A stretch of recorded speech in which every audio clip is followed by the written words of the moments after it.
Hello Young Justice fans, Darksuperboy here again with another video for you based on our favourite superhero series, and today's video is all about the tie-in comic series of Young Justice, namely 5-ish unanswered questions from the series.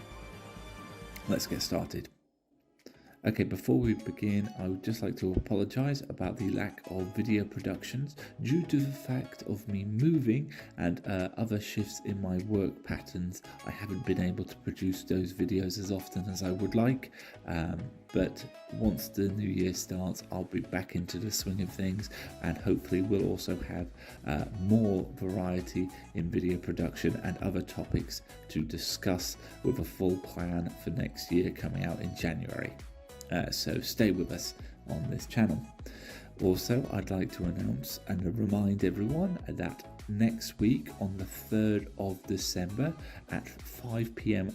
Pacific time, I will be having the live interview with Young Justice comic illustrator Christopher Jones, and we will be talking about not only Young Justice Targets and the comic series and the TV series, but we'll be also discussing future projects for himself and potentially discussion of Young Justice's future.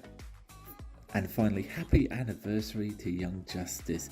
This weekend, this Saturday, was the 12-year anniversary of the show's first episode release, and what a amazing 12 years it has been for us, the fans, and me personally. I have absolutely adored this show since day one. It has changed my life for the better in so many ways. Those of you who know the story know what I'm talking about, and those of you who don't will just have to take my word for it. Since then, and I've got to meet the cast and crew, and this channel has grown from this series. Thank you so much, Young Justice. Here's for another 12 more years and a renewal of the series. Oh, and one more thing before we begin. Minor spoiler warnings ahead for anyone who hasn't finished reading the Young Justice Target series, as a couple of topics in this top 5 list will be regarding the final few issues. So let's begin the list of the 5-ish unanswered questions of the Young Justice tie-in comics. In no particular order, we have number 1, the destruction of Cosmo. In issue 5 of the Young Justice Target series, it was depicted that Stargirl's cosmic staff was destroyed literally at the hands of Shimmer and her metahuman ability to destroy anything she touches. Now, most readers laid this off as a misdirection, a red herring. It was going to be fixed with a Deus Ex Machina, or it was a mental illusion transmitted by Miss Martian to the Onslaught squad. But to our horror, in the final issue, it was revealed it was not an optical illusion. It was not going to be fixed. The cosmic staff was truly destroyed, much to our horror and Stargirl's horror, and just leaving fans and readers questioning what would happen next. Number 2, the second Queen Perdita.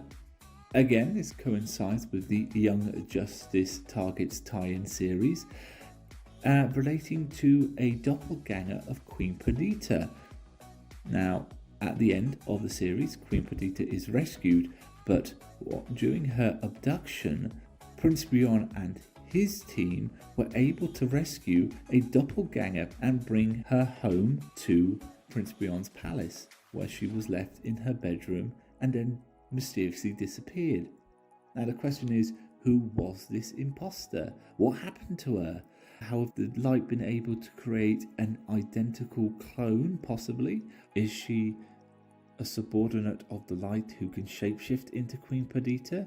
Is she a Cyback clone that they intended to replace Queen Perdita with if the team hadn't rescued her? Who knows? Again, this is an unanswered question. Number 3, Evil General Eiling. This unanswered question goes all the way back to the original Young Justice tie-in comic series, issues Cold Case and Hot Case. The storyline in these issues depicted the reveal to the reader, but not the original Year 1 team, that General Eiling had set up and framed and imprisoned one Nathaniel Adams, who later became Captain Atom. It is also revealed, again to the readers but not the team, that General Ealing ran an illegal arms ring during the Vietnam War, had Captain Atom falsely accused of murder, put on trial for which he was the judge, had him imprisoned for a crime he knew he did not commit, but then later on in years killed all people that could incriminate him for these deeds. It is also revealed that after the imprisonment of Nathaniel Adams and before he became Captain Atom, General Ealing married Nathaniel's widowed wife because she believed Nathaniel was dead after the experiment when he became Captain Atom, but also in doing so adopted and raised Nathaniel's daughter and son. Towards the ending of the issue, when General Ealing, in his quote kindness, brought Adam to meet his wife and Adam's son and daughter, he said in parting to a member of his criminal organization he still had plans for Captain Atom. And again, these plans were never revealed and left unanswered, which is why it's on the list. Number 4. How did that kryptonite get there? Returning to the Young Justice Target series, it was revealed to readers that miners in Latva had found a large chunk of kryptonite in a cave system. This kryptonite was extracted, given to Queen Perdita, who intended to subvertly give the meteorite to the Justice League for safekeeping. However, the chunk was intercepted by the light and installed into Metallo. But it was never revealed how that kryptonite managed to work its way down and into a cave system in the middle of Europe. Who knows? And finally, number 5. Why does a Federation shuttlecraft end up getting flown around Earth-16 by a supervillain?